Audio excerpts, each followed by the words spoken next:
What's going on, everybody? Before we get too far into this, can you guys check? Is Facebook live? Are we over on Facebook? Are the Facebooks also live? And we're live on YouTube now. Someone check that out real quick. Facebook's being wonky lately, man. Facebook's been crazy. They just got rid of like the whole groups thing now. You got to use a separate key. Some crazy stuff. Let's see. We are live, brother. We're live. All right, right on. So for everybody watching today, I've got some ridiculously cool creators that are in the real estate space. And we're going to talk all things real estate, social media, content creation, what's working, what's not working. If you're over in our Facebook group, make sure you drop that down there, just the questions that you have along the way. The goal today is to have some actionable takeaways, like what's actually working, because there's a lot of false gurus online, people doing stuff, and it's hard to tell sometimes, guys. I'm sure you guys have seen this as well. Just like, what's working today. If I'm going to put my effort into it, if I'm going to spend money or spend time, what is actually going to be worth my time? So today I've got four just rock stars. Kyle Talbot, why don't you tell everybody where you're watching, where you're from at today, and what your specialty is? Yeah, I'm tuning in from Kansas City. Go Chiefs. Yep. Until they're playing the Lions, and then screw the Chiefs. I was at the game last night. It was a lot of fun. So yeah, I'm in Kansas City, and I am the official hype man of Kansas City, officially. So, yeah, no, it's interesting. I got into real estate. I feel like I kind of had an advantage over some other people that might have an established business, because I got into real estate and then decided that content was going to be my niche. And so I just went all in on making YouTube videos and Instagram reels. And Instagram has really evolved quite a bit throughout my, my career. Yeah. But today it's, I always tell people it's like, I got my real estate license and became a content creator. And now I'm almost like a pseudo journalist in my market. So much so that I'm on the media list for the mayor's office. I was invited to a press conference after suburban shopping mall sold to new owners here in Kansas City. So, and it's been magnificent for my brand. Dude, that's insane. And so, Brandon, you're saying that they can't hear us. Where are they saying that they can't hear us? Well, Paul said, let me see. Paul. Oh, you couldn't hear me if I said Paul. No, you really can't. Yeah. I'm looking at Instagram or Facebook, and I don't see the live videos started yet. Has anybody confirm that? I see it in the Facebook group. You see it in the Facebook group? It's there. Yeah. Oh, okay, cool. Okay. There's like 20 people right there. All right, good. There we go. So I see it now. Someone keep an eye on the chat over there, so we make sure. So Chase just said, looks good, sounds fine. So, all right, we're good to go. Beautiful. So keep going.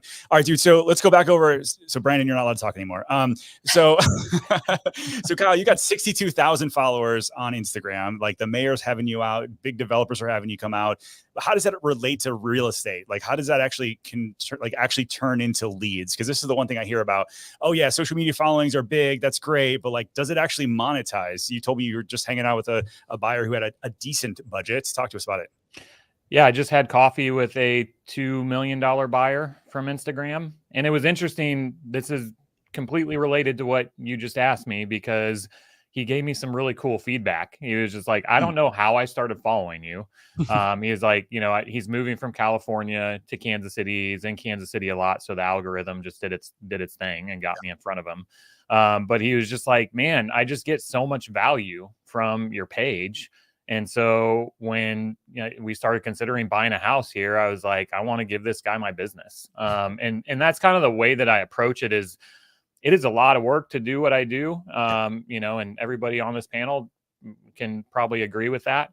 But the way I see it is like, I'm just providing value, right? And as a real estate agent, that's what I'm trying to do as well. And then I just believe that that's going to come back by way of, clients wanting to work with me, and it's actually played out that way pretty well. Yeah, I mean, and you guys, we'll get to the three folks here in a hot minute. You guys can unmute yourself if you want to, but it's like, it's wild to see, so for so long, we've been taught as real estate agents, send your people things of value.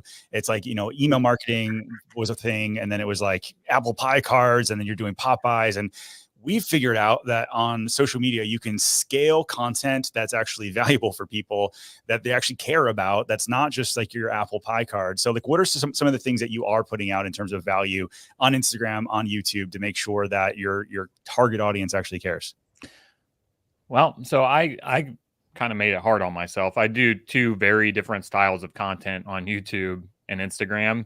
So YouTube is all for relocation buyers for the most part. I'm starting to kind of blend some new content that I've been inspired by some of you and some of you in the audience as well.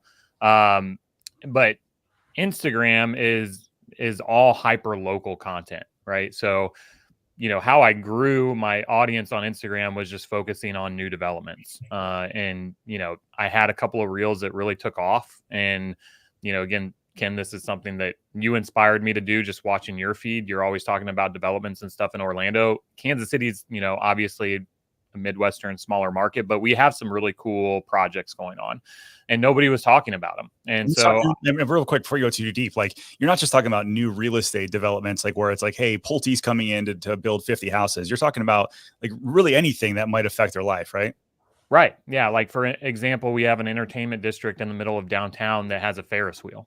And there had been like some news articles on that, but nobody had really explained it in depth and through video. And so I decided to just like make a video about it, and it blew up. I mean, it was one of my first videos that had over 100,000 views. And so once I saw that, the reaction to that, I just really leaned into making more of that kind of content on my page. And guys, when you listen to like people that do social media, I think there's this misconception about consistency, right? Because I think when people hear consistency, they think I have to post every day.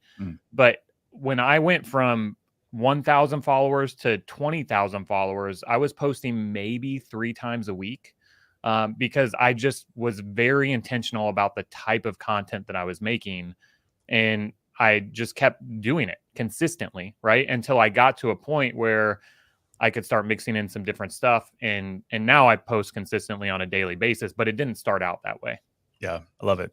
Let's go over to Chris Colgan. What's up, my friend? What's up, brother?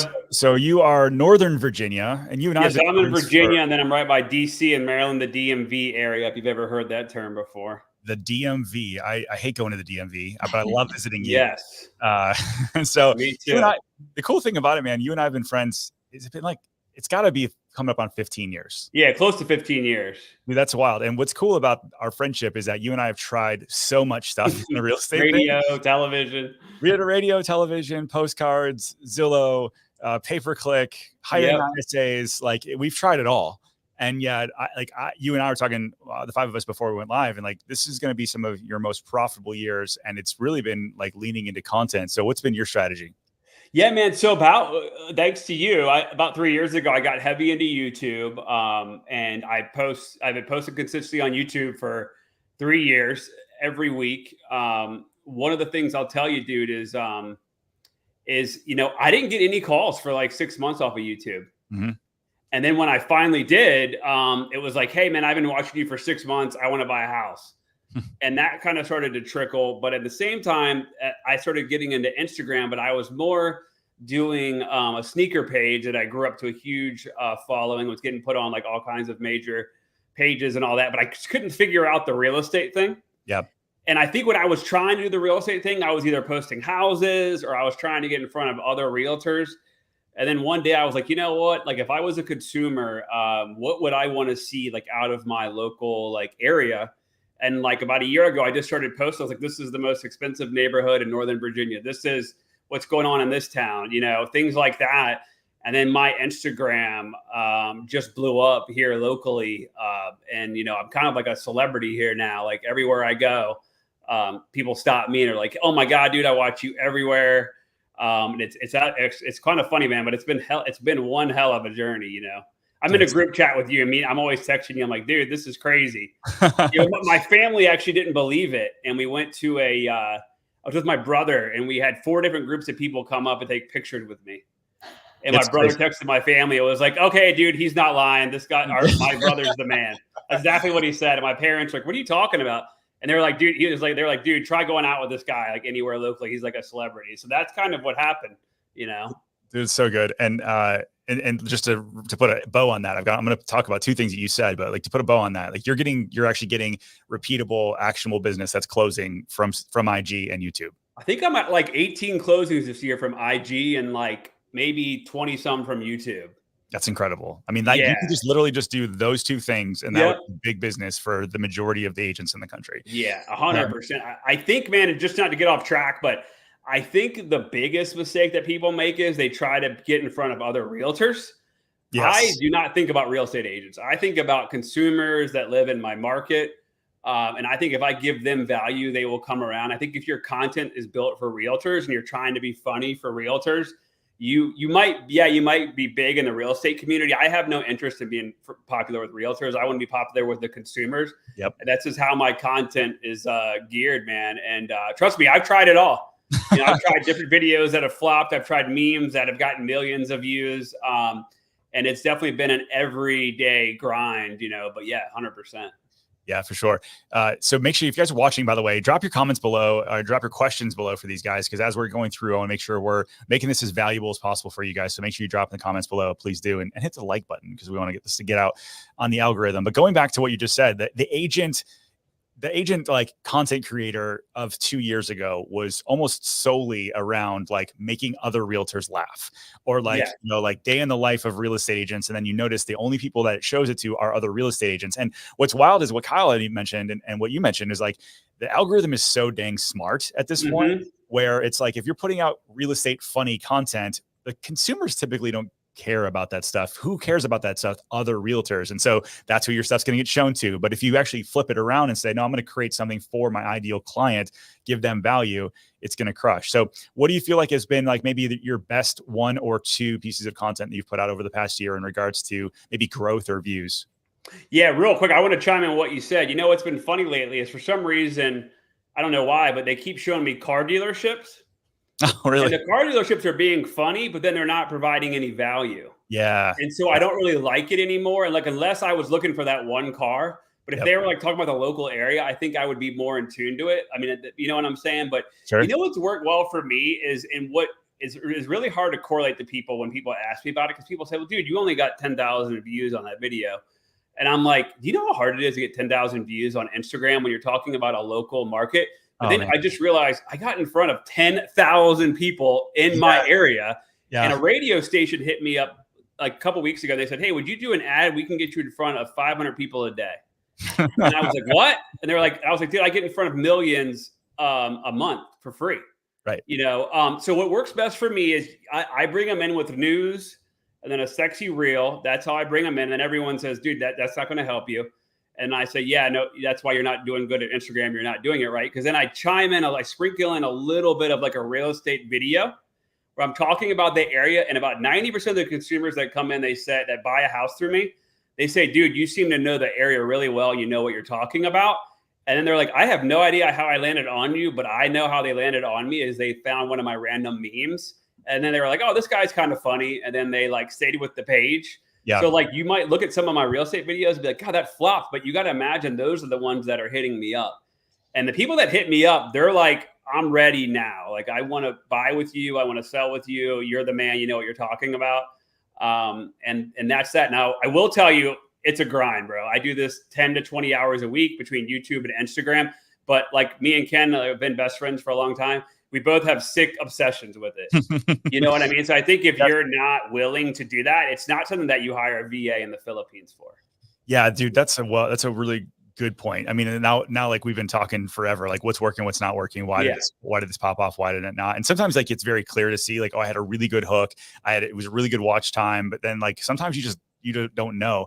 I want to go back to the meme reel that you talked about, the meme reels that you do, because I feel like you put out at least one a week where it's like explain what a meme reel is, because everybody probably knows what a meme is, but like actually turning it into a video that gets insane reach. How do you do that? So I always I go to CapCut usually, and I'll see what's trending, right? Like there could be a recent news thing or something. Now I'm never going to do something risky where it's like, you know, just making fun of somebody or something like that. I don't want to be known as that guy, but Like, and then I think in the back of my mind, like, what do people hate or laugh about in my area? Well, in the DC area, it's going to be traffic, the cost of living, things like that. So then I'll try to tie in like a headline for that will kind of make you laugh.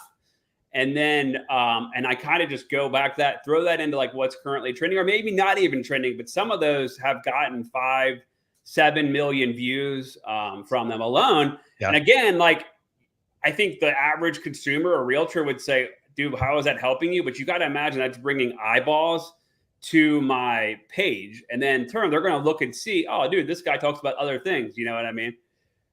It's huge. What also cracks me up real quick, Ken, is people will say to me a lot of times, dude, you're not doing that well. You don't have, 1 million people that are following you. And I'm like, dude, I have 70,000 people in Northern Virginia, which you guys probably don't know nothing about Northern Virginia, following me, watching my every move. You know what I mean? So it's like, I would much rather have that than 1 million people on TikTok that know, nothing about me or my market. I would say also, at the end of the day, you want those people to transact with you because you're in a real estate business, right? You're not in a content creation business per se to get views. You want that real estate transaction out of it. Correct. Yep, 100%. Yep. Jason wants to know if you're getting more buyer seller leads, Chris. It's a lot more buyers. The seller leads, what I found is they are a lot more further out. They'll be like, I get a lot of people that say, do you think I should sell? And I'll be very honest about it. I'll say, where is it at? Do you need to move? Things like that. And then I'll be upfront and honest. And then my number one goal with Instagram is I always want to move them to a database. I want to get them out of Instagram, get a phone number and an email. I don't want to keep them in the Instagram. So I usually will say, hey, look, what's a good time that we could chat and take this off of Instagram? And since I already kind of have like a celebrity factor, they're like, oh, wow, dude, you would actually talk to me. And I'm like, oh, wow, you actually want me to help you sell your house? You know what I mean? So it's like, my thing is get them out of Instagram and then because some people don't check Instagram that often, so yeah. that would be my thing, but it's mainly buyers, but it's about, I do get a good amount of listings. I will say, I mean, we've listed a couple. YouTube is all buyers for me. I know Ken does a lot with listings, but YouTube's all buyers for me. Yeah, that's similar to me too. But just most of mine have been buyers, but I've had 3 listings this year from Instagram. Yeah. You also have, sorry to interrupt, you also have to go for the appointment though. You know what I'm saying? You have to say, hey, when can we chat? You don't want to just leave them in there. Yeah. Get them off is a huge one. Take that away. If you guys are watching this back, make sure you write that down. Getting them off the platform is huge. Like for us, we've got a huge email newsletter that we send the people out to, and we're constantly pushing people. How do we make sure that we can stay in touch with them if they're not on Instagram? Like Chris says, not everybody logs in to Instagram every day. Like this is something that the CEO of Instagram came out and they're like, hey, if you have 100,000 followers, you pretty much think 30 to 40,000 of them haven't logged in today. And so you're hoping to get people that maybe aren't reaching right away. But going back to Jason's question, one of the things you can do to get more seller leads is just you're creating more content that's seller focused and really just signaling that you're working with more sellers. So like what we do on YouTube is we're typically doing like an area tour, then a neighborhood tour, and then we end it with a listing of ours. And I say, here's what we're doing for some of our sellers to get them more exposure is that we're having like all of these buyers that are potentially watching this video see our new listings. And our listings have gone up through the roof, and it's mostly from YouTube. Instagram seems to be a lot more buyers. But let's pop over to Sarah. Sarah Maslowski, how are you? I'm good. How are you? Doing fantastic. So let's talk to us about your content creation journey and where you're at today. Yeah, so I started making YouTube videos 4 years ago after getting inspired by you. And I'm here in the North Metro Atlanta area. And I have to say, at the beginning, it was somewhat of a slow start. And I say that now, in hindsight, I look back on it and realize that it was very fast. And so now 85% of our business comes directly from YouTube. And I've just started venturing into the Instagram space, trying to figure out how to make that work. I think one thing that Chris said that was super important is Chris alluded to the fact that this is a grind making content. And I would say it's a much easier grind than making cold calls, calling expireds, holding open houses. It's a much more fun way of doing real estate. And the cool thing I love about content creation as well is like it's an asset that you're building. I say this often is like, people will call us from our videos that we did 2, 3, 4, 5 years ago, and they're like, hey, I saw this one tour on this one neighborhood, and you're like, dang, I haven't done an update on that in a really long time. And yet versus like phone calls, like when you stop making calls, you stop getting leads. And that's like the beautiful thing I think about content creation. Have you seen that to be true? 100%. And I will say one of the things that's kind of bothered me recently is looking at the views that other YouTube real estate agents have gotten on their videos and feeling a little bit of like, dang, how come, we've been at this for years now and we haven't had a particular video just pop off and hit the algorithm and go crazy. And what I've noticed though, from having conversations behind the scenes with some of these agents, is that having a viral video doesn't necessarily translate into getting actual business from it. And if you just focus on, at the end of the day, if you are getting phone calls and if you are, getting the opportunities to help clients and that's translating into a paycheck, at the end of the day, it doesn't really matter how many people are seeing your content. You just need the right people to see the right content. It's huge. Yeah, it's huge. Yeah, you don't have to go viral every time. You don't have to have 1 million followers. And yeah, like the comparison game is interesting. Like you talked about it really quickly. It's just like looking at what other agents are doing are easy ways to get inspired. But you also have to understand sometimes when we see people that have like 400,000 views and like 500 subscribers, are they paying for those views? Are people commenting on those videos? Is that turning into business for them and trying to like rework that? Like Chris talked about it earlier, like I'm obsessed with this stuff. Do you find yourself doing that with your other, like whether it's locally or other agents around the country? 100%. And like I said, being vulnerable here, you look at these other content creators who have legitimate channels, and I know in the back end are not paying for views, that have these videos that just pop off. And yeah, I in the history of the past 4 years making content, we've never really had a video go viral or hit the algorithm like that. But I guarantee that if you compare my business to their businesses, I guess what I'm finding out on the back end is that, we're doing really, really well. And so, it's just a great reminder to focus on the actual business outcomes of what's happening behind the scenes versus the vanity metrics of how many people are watching your videos and how many subscribers you're getting and how many views, because it really doesn't matter at the end of the day, so long as you're getting business from it. Yeah, that's huge. And would you guys, for three of you, and we'll get to Brandon here in a hot second, for the three of you so far, do you feel like the content creation journey you've been on has helped also not only gotten you direct leads, but has also helped with agent referrals, even though you're not talking to agents directly, and also helped you with past client referrals? Yeah, agent referrals, not so much, but past, like my sphere, like they see me everywhere now. So that's really helped out a lot, for sure. And then also like connections, like, I just can't believe the people that have hit me up, like major builders have hit me up and said, hey, would you come do a video for us on one of our models? We'll refer you when people come in and want to sell. Like you just end up making a connection, professional athletes, things like that. So you could definitely make a connection. The other thing I would chime in what Sarah said is you got to remember too, the algorithm is 20% search. It's 80% user habit. So it's like, I don't think there's that many people going around searching for Northern Virginia on YouTube. So I don't ever have the expectation that I'm going to go viral. You know what I mean? Right. That's the other thing about you and Sarah, and then even Kyle. I mean, no offense, Kyle. I know that you guys got like Kansas City Chiefs and like, you live there, but like, it's not like the relocation Mecca. And yet like Northern Virginia, not super searched, suburbs of Atlanta, maybe not super searched. And like, I know Orlando's, because we've got Disney, like maybe, and we are a big relocation hub. People look at me and say, oh, the reason why your videos do well is because Orlando and Disney are like, paired well. But I'm like, no, it's 80% of it is user habit. So on YouTube, people are literally searching for this and then it pops up in their feed organically. And so like the cool thing about all of this is that no matter where you're at, no how big your city is or how small your city is, like there's massive opportunity to just dominate in kind of a relatively short period of time. Let's pop over to Mr. Brandon real quick. Brandon Blankenship. Speaking of suburbs of, you've kind of created your own little niche in the suburbs of Chicago. Let's tell the good people about it. Yeah. So kind of saw like city of Chicago. Like I don't go there. Like Kyle has Kansas City, but I'm about 45 minutes west of the city of Chicago, and that's just a totally different market. So I kind of just saw like a huge opportunity to just like build a big brand. And we're going to start off with the best quote of 2024 is that fame is the most efficient business model. And I think, Ken, you've talked to me about before too, is that like content just makes business easy, right? Yeah. And I kind of want to touch base on like the listing portion that we were kind of talking about with social media getting leads, especially listings on Instagram. For me, even though I'm not going on an appointment, for a listing appointment that's not from Instagram, but maybe from a Spear, agent referral, whatever the case may be, from a farm.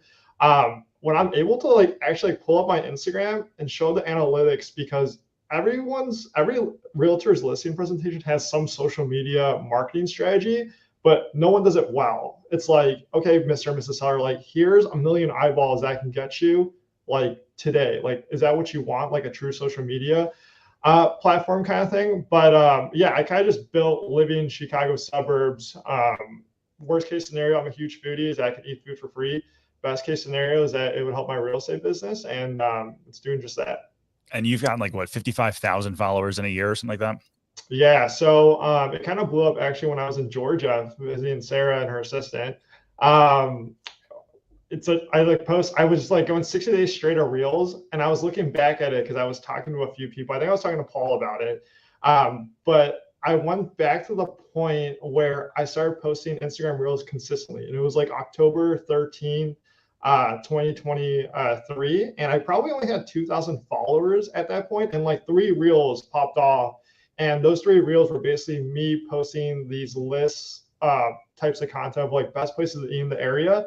And they really just took off. And I think I started the beginning of this year at like 12,000 followers. So it went from 2,000 to 12,000, and going from 1,000 to 10,000 was like the hardest part, because I think everything else is easy, because I really don't like look at the number as much anymore. But yeah, just huge growth this year from it. I'm a little different from Kyle and Chris.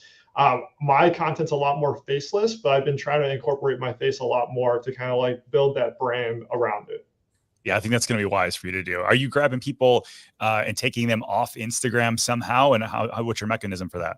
Yeah, all the time. I think for me, and I think I posted on the Facebook groups that I have 4 calls or buyer consults with people from the Instagram page within these next 2 weeks. I had a call yesterday with a client that owns a townhome just south of me, like 20 minutes. It's probably like 450, and they're trying to buy 800 to $1 million in the western suburbs where I live. So I really just post like 8 to 10 towns that I truly want to work and everything like that. But the biggest thing for me on how I'm taking people off the platform to either the DMs, Instagram DMs, or on a phone call is that I'm just posting a lot of mofers on my Instagram story. What's a mofer? So I got make offers for immediate response. So I think, Ken, you posted maybe like 3 months ago of like average sales price for all the towns that you guys work. And I think Kyle posted it, and then Chris posted it. And I'm like, all right, I'm going to post it too.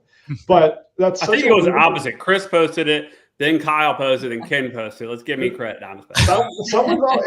It's someone's always just posting, or someone's sharing in the group message, and like, all right, everyone post it kind of thing, right? Yeah. And it works for every market. But with that being said, is that like, what I do now is that Instagram polls are like so strong, because the big thing about these big brands that we're building is that we're just looking for our ideal client, which is the area that we live.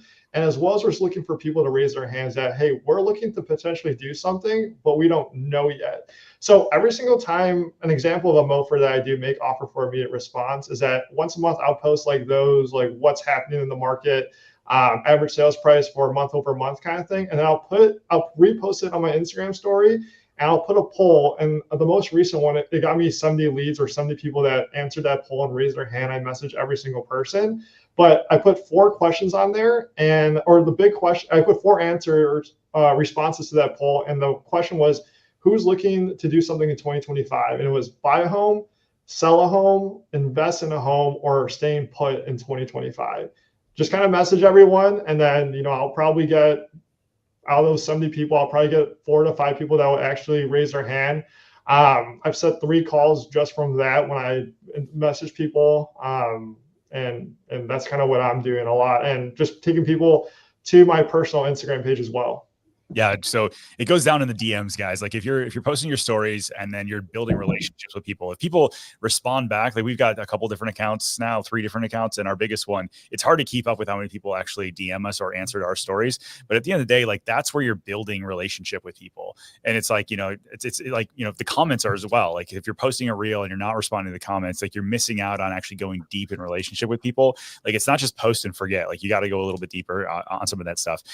So let's question about that. Yeah, Can I ask the chat here? Whenever y'all are gaining followers, are you proactively reaching out to the followers and sliding into the DMs, or do you wait until they engage with some sort of content, whether a story or commenting on a post? I had someone do that for me a while back, and it turned people off. Yeah. So I stopped doing it. Yeah. I had a couple people unfollow me. So I just stopped doing it. Yeah. Think about that, like going into a bar and or going into a restaurant or whatever, and you see somebody walk up, and if you ran over to them right away and be like, "Hey, what's going on? How are you?" Like that would feel awkward. But if like they naturally come up, or you have a connection one way, or you're introduced by somewhere else, that's where it feels more organic. So to me, I wait for somebody to reach out. Anybody else have a different opinion, Kyle? Well, I think this kind of falls into one of the questions that we have. Mary asked about call to actions. Yeah. And that's where I think this conversation is the best practice is just building in those call to actions, right? Because, similar to what Chris and Ken and everybody said, being proactively reaching out to my followers is not necessarily. I actually had somebody a few months ago that sent me a message, and she was like, "You have a fake account."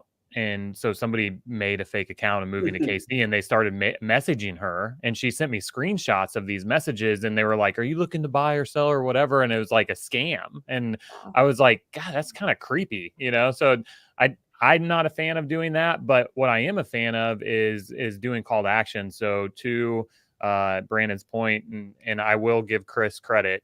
We did rip you off on the median sales price. Don't give him so much credit. The ego's big enough. But I repaid you back with that one meme. You did, yeah. So, but on those reels that I post, the median sales price, which I love those because it just gives me an automatic thing to post once a month, and anything that I can have that's just like I don't have to think about.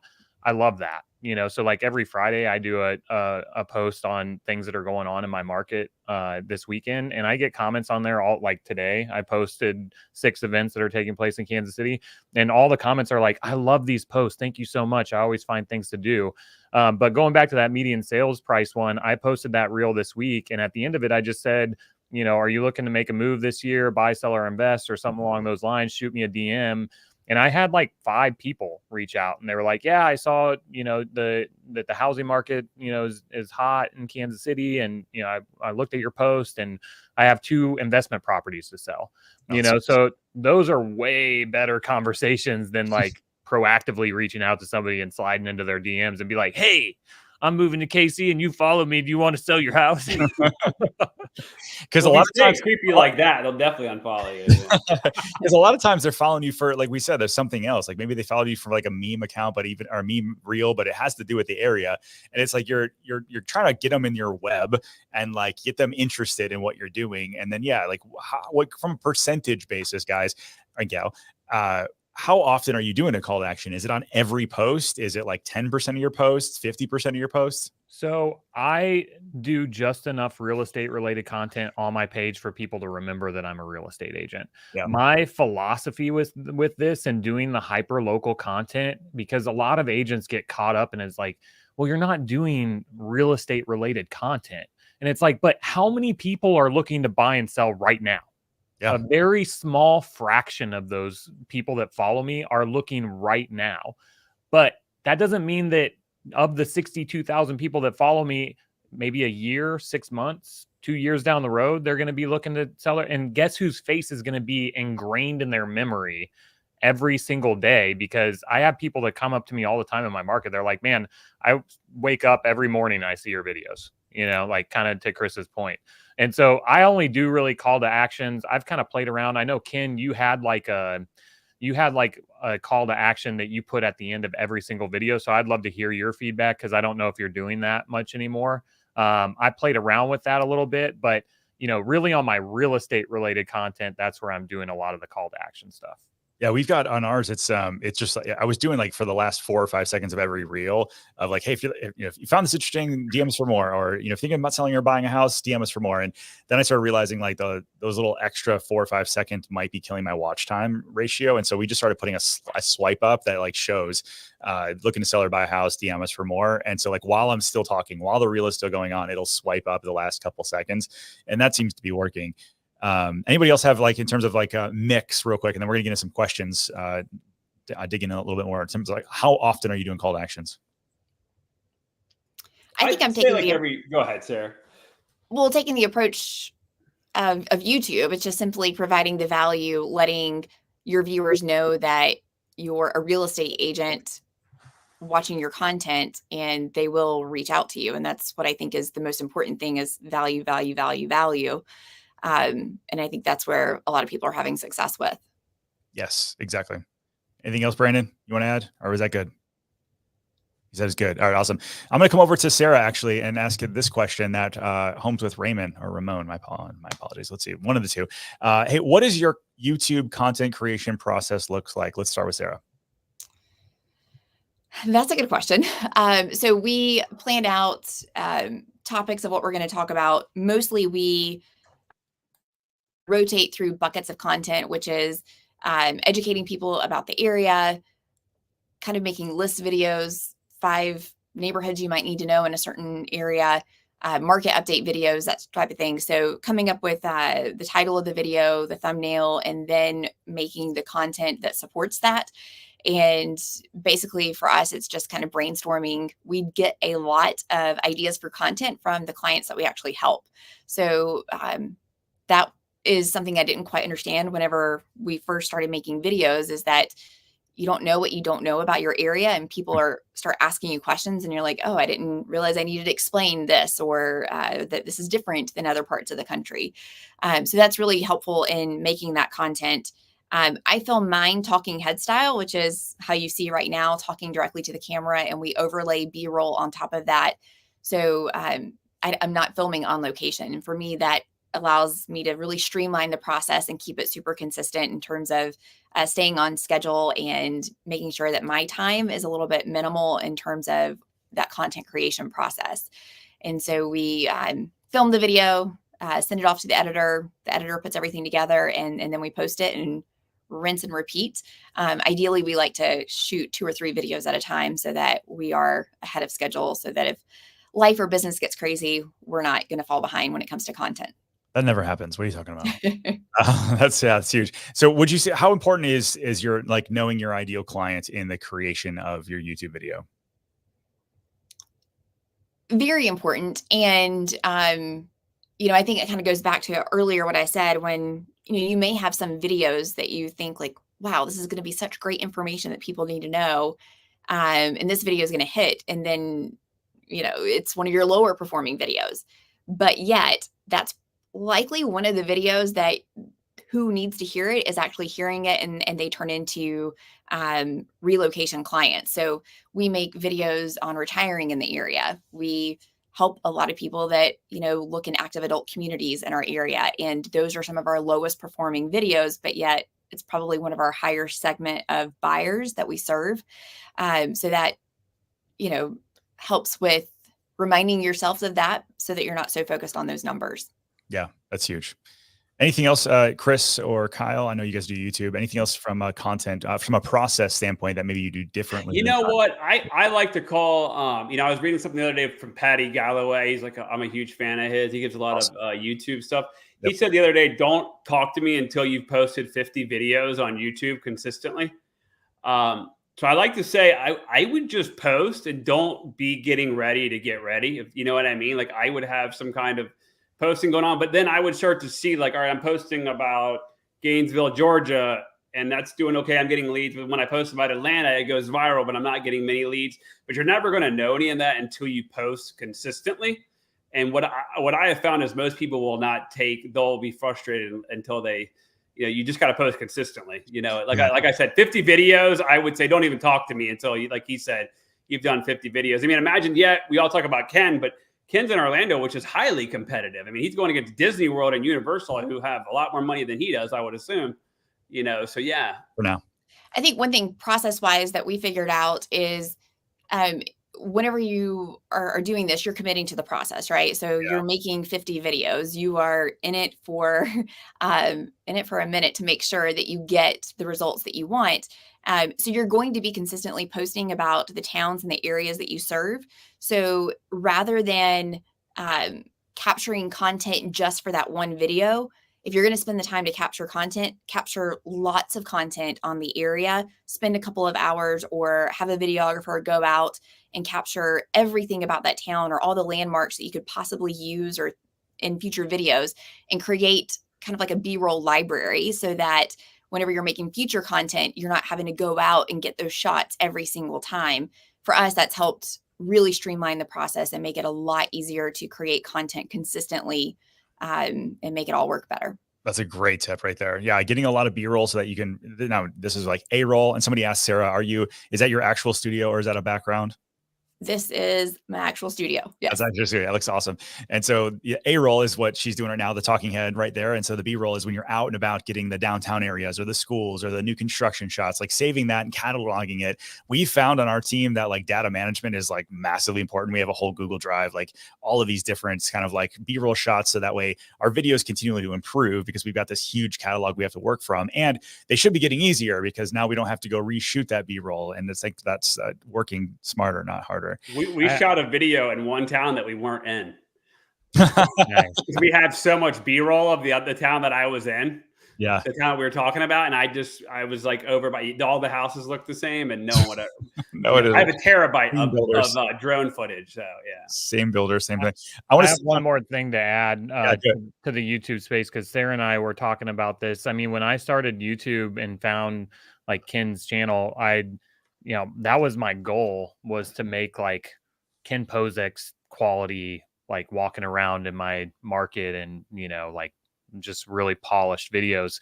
And recently I hired a videographer to do some of those videos and they just tanked because it's like so different than the content that I've been putting out on my YouTube channel. So I guess the one thing I want to say, and Sarah and I talked about this at Mega Camp because I've watched her channel for a long time, just kind of like gathering ideas and stuff like that. And I noticed at one point she tried to do that. And then she kind of went back to the talking head style video because that's what works for her. So, I think it's important to like find what works for you and then stay in that lane and just lean into the content that people are responding to. Yeah, that's really important. I would say one of the other things, so actually I want to go back to this comment. So Paul Likens over our dude Palm Beaches Paul here. This is an interesting comment. So he talks about, oh shoot, where did it just disappeared on me. There he goes. He talks about he's getting like way less leads than he ever has, and yet he's getting way more views than he ever has. And so this is an interesting one, like talking about what Kyle just mentioned, because you got to think about, so Paul's got this cool channel, Palm Beaches Paul, and he goes around, he's talking about a lot of like condo kind of stuff. And it's like condo hell. People are moving away from Florida. And it's like the thumbnails are incredible. And like the titles want to make you click on them. And the videos are really good, but they're not the videos that are going to drive leads. It's like the clickbait where you're going to like watch it and they're going to get crazy views. And so this kind of goes back to like knowing your audience, knowing that like for me, I'd rather get 20,000 views than 200,000 views. If 20,000 means I get a ton of leads and 200,000 people on the larger views don't care. Right. Does that make sense? And so I think you have to really like know yourself and understand, like, am I trying to be a creator and I want to be like Graham Stephan or Meet Kevin or these guys that have massive followings and they're making their money from YouTube AdSense? If that's what you want to do, then that's the route you go, is the salacious, like Florida's going to hell and HOA buildings or HOAs are terrible and condos are falling into the water. Like those are going to get you views for sure, but they're probably not going to get you leads. And so I think that, even if you do it and you say like, oh, like, condos suck and I'm a real estate agent, I can help. Like, I think for me, I've always come from like positivity and then thinking about like, what does my ideal client care about? And I'm going to go create content that way. And whether it's talking head style, like Sarah, or like me out and about, or somebody like a mix of the both, like Chris, just knowing yourself and knowing your clients, I think is really important. You guys have anything else to say about that?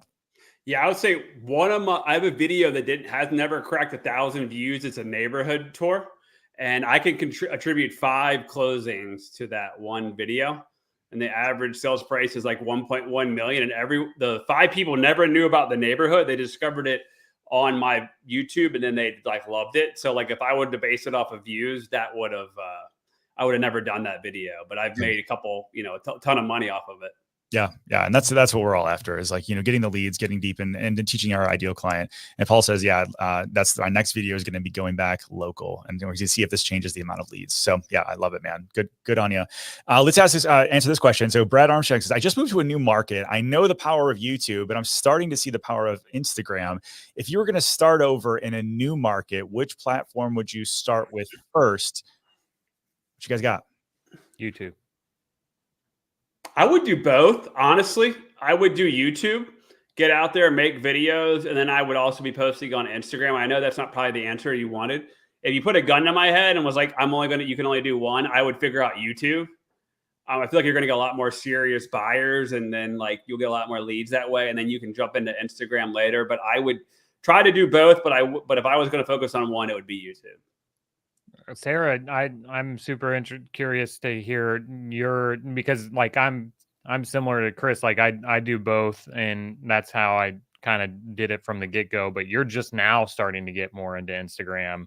So like if you did it all over again, would you try to do both at first, or would you do it the same way? I think for me, it was doing everything I could just to keep up with one YouTube video a week and the growth that my business had because of the YouTube business. So at the end of the day, it was just, all about prioritizing time, energy, effort, and still trying to somewhat have a life outside of real estate. And so that was prioritizing YouTube. Instagram was kind of secondary. Now that, we're years into this and it feels like a well-oiled machine when it comes to YouTube, I feel like I just now have the ability to focus on growing Instagram. And in my opinion, what I've noticed from my end is that it's very 2 different types of algorithms and audiences for each one. And you would think that you could just repurpose all of your content that you're making on YouTube and put it on Instagram. Me personally didn't find that was very successful. And so, it's giving yourself time to learn and watch and test out and try and rinse and repeat and all those things that you need to learn that information from and grow. I think one thing that's important for a lot of agents that are watching this to know is that you're not going to have like a magic plan that you're like, okay, if I implement this and I do X, Y, and Z in 90 days, I'm going to have a closing. It's all about testing out things and getting better and improving and seeing what hit and what didn't and seeing what gets phone calls and interactions. And that is what's going to lead to the growth and success of whatever platform you choose to do or both. But I would just make sure that, I would not, divide my efforts. I would, go all in on one if that's all you have time for. Yeah, I totally agree with that. Yeah. Until you can start leveraging out, whether you're hiring an editor, which I think most people should hire an editor right away. Do you guys agree? Like if you're not a great videographer and editor, would you guys get that off your plate right away?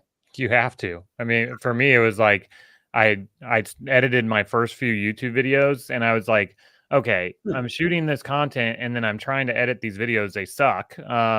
And there's no way I'm going to have any time to do real estate. And so it's like, that was the first thing that I leveraged was finding an editor. And you can go on Fiverr or Upwork and find an editor for pretty reasonable prices. Are they going to be the perfect editor out there? Absolutely not. But they're going to do a better job than you can do. Heck yeah. That's exactly right. Yeah, so anyone that's in the movie business will tell you a movie is made in the post-production. In the editing room, it's all editing. You can have the sexiest videographer ever, but if they don't know how to edit, it's hard, especially on YouTube. Yeah. I think one of the things that whenever I started making YouTube videos, same journey that Kyle had, and I was terrified to spend $150 a video, $1,000 a month on an editor. It felt to me like, oh my gosh, what am I doing? And looking back on it, it's laughable because the return on investment that you get from this content creation is wildly unlike anything else in the real estate space. And so I think it's just having that faith, but knowing that you're going to stick with it, and you're better focused on running your real estate business and serving your current clients while you're trying to obtain these new clients. Yeah, well said. I think we're going to answer 2 more quick questions, and then we're going to come back over to you guys and like one piece of advice you'd give for somebody starting out fresh. So start thinking about that right now. Derek said over on Facebook, I think this is a great point. He says you can have YouTube long form and then have somebody cut that down into shorts and or reels. Chris, I know you do that a lot, right? Like you're doing a lot of your YouTube stuff, and so a lot of the Instagram posts that you're making are just reels cut up from your long form, right? Yeah, I've actually started to figure out, I think Instagram has gotten smart and they know if it's AI doing it, and I think they're not pushing it. And so like I actually have someone I hire that cuts it up for me, but I've also found you have to start that off with a strong statement like Woodbridge, Virginia is the best suburb to live in, and then all of a sudden I go into some other things. And half the comments are like, that place sucks. What are you talking about? The other half are like, he's absolutely right. This guy's a genius.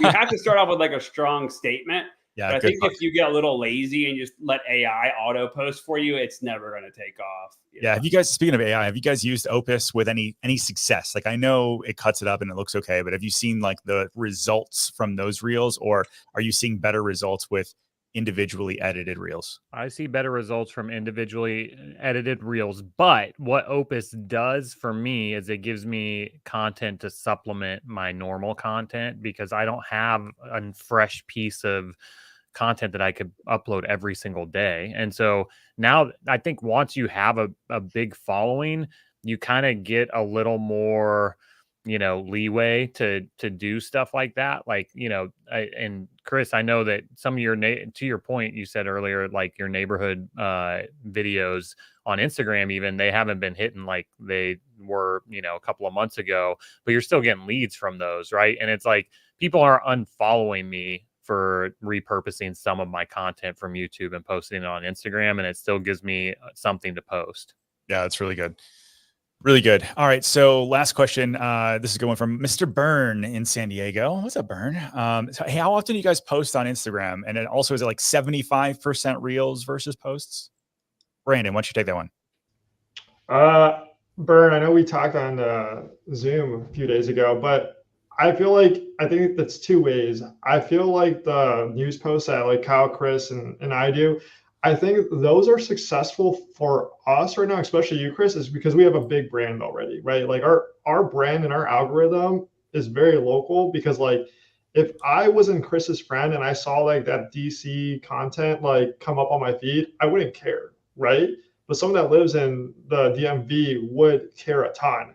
So like if I was rebuilding this from the start, honestly, I would just do reels 100%. And like to what Kyle said, like Opus is like for like filler content because we don't have fresh content all the time, but kind of like those like static posts as well for those news posts, like those are kind of like filler content as well. And like just to get on like a very like high level on it, like that we can all touch on later, like on a different video.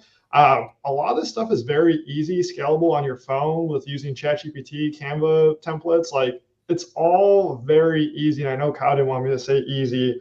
But like, yeah, like the big thing is I would just do reels. They crush. I feel like the development is killer, and just finding renderings and green screen and talking about them, those have been like popping off for me. So yeah, 100% reels all day. Awesome. Kyle, what's your mix? Oh, I do probably 50-50 mix. I lean a little more towards reels now, but those headline posts have been crushing it for me lately. Yeah, those are if style kind of news headline posts, right? Yeah. So, and I mean, that's something that I took from Chris. Again, to Brandon's point, like I was able to start posting those on my feed and have success with them because I already had credibility as somebody that was reporting news in my market through reels. And so now this was just a different variation. So I like those headline posts. If there's a breaking news that I can't shoot a piece of content on and get it out right away, I can make one of those headline posts in like less than 10 minutes and get it up on my feed. Yeah. And honestly, those have been performing better than my reels lately, but I wouldn't have gotten the growth that I got if I didn't post all reels up front. Yeah, fair enough. Chris, what's your mix? Yeah, it's honestly whatever value I can provide. So I don't overthink it. If there's a cool news story breaking, I'll post it up. If it's kind of a slow day, I'll post a reel. But I honestly I'm always actively looking. I'm a huge viewer of Instagram and YouTube. And if there's something that I see I want to put my spin on, that's what I do. I just like to get content out there, to be honest with you. Yeah, right on. Yeah. I'm gonna give a quick shout out to all these guys before we wrap up with the last question of what you guys would do if you were starting over. Any tidbits of advice you want to give these guys? But make sure you guys, for one, follow them on their socials, send them referrals. We're all doing this really just to provide value to the agent community. We're not selling any programs or masterminds or anything like that as of right now. No, I'm just kidding. But like referrals are why we do this. So make sure you guys follow them and send them referrals in their area. It would mean a lot. So Sarah, let's start with you. If you were starting over or you want to give some shout out to people starting this process, what's some piece of advice you give them? I think the best piece of advice is to just get started. And so I think the great thing is that you have 5 different examples here of people that do this each in a little bit of a different way. And yet we're all having great success making content, and that's translating into actual real estate business. And so you're going to see a wide variety of personalities, people, styles, presentation styles, and you don't have to be like anyone else. You just have to be you. There's enough business out there for everybody. And you'll also notice that in all of our markets, we all have competition of other agents that are doing this. And so I definitely think that don't let the fear of like, oh, you're too late, get in the way, because 5 years from now, you're going to think or wish that you would have done this 5 years ago. So I would just strongly encourage you to pick one platform and go for it, and figure that out, and then expand if that's what you want to do. Right on. Mr. Brandon, why don't you go next? What was some piece of advice somebody starting over or maybe wants to just go a little deeper? Yeah, I would say just do what you like. I feel like, especially like Instagram and YouTube, there's so many different ways you can, take it. And, obviously realtors, we're notorious for just like grabbing every single shiny object, right? So I would say like, just put your head down, do a lot of things, but then really find what you love, to like what Sarah was saying. And then when it starts hitting and you enjoy it, just double down. Love it. Great advice. Mr. Chris Colgan, what's some advice? Yeah, I would take my talents. If I was like in Wichita, Kansas, I would come up with 5 YouTube titles, pros and cons of living in Wichita, Kansas, best suburbs of Wichita, Kansas. I would shoot those 5 videos, get them out, and then just try to get better and better on camera. If you see me the first time I did a video, I'm like, hey guys, welcome to this. It's terrible. And now I can just you can drop me off anywhere, but it was 3 years of me constantly posting. That's what I would do. I would start on YouTube and just pick your town and go at it like that. And then if that works, then you go to other towns, and kind of build it like that. Yeah, love it. Great advice. Mr. Kyle, why don't you round us out? Leverage. I would say that is the most crucial piece to my business, and I've kind of scaled the leverage as I've grown. But first it was using AI, just like the free version of ChatGPT. You can use that to help you streamline making content, and then from there it's hiring an editor. If you can't afford it right up front, start saving up so you can afford an editor, because it's going to Sarah's point, it's going to pay dividends. And then I recently just hired a VA who's helping me with a ton of my content now, because it's hard to keep up when you start growing a business. Yeah, leverage is key. And Ken's running like a movie studio over at his place. You know what I mean? We're king of leverage. Yeah. We need, look how fast we're growing. Leverage, Kyle. You can't understate it, man. Like his makeup artist is amazing when you see her out with him. Actually, I was really wondering, if you look at Kyle here, he looks like he's got the Paris filter on or something like that. He does. I thought that guy looks really handsome today. I don't know what it is. The wrinkles are just fading off that guy. Congratulations. Yeah, they are. I had to look pretty for the $2 million buyer consultation I had just before that. So. he put his blush on before he went out. Yeah. All right. Well, we're gonna. Brandon, is that your real background, or is that like a fake one? It's all natural right here. This is okay. Cool. Where the magic happens right here. He's in the dungeon getting work done. Well, listen, I appreciate you guys hanging out. This has been a lot of fun. We'll do this again here shortly. We're gonna start interviewing at least once or twice a month different creators, and I'd love for you guys to join me if you guys are down for it. Thanks, Ken. Thanks, guys. Thanks.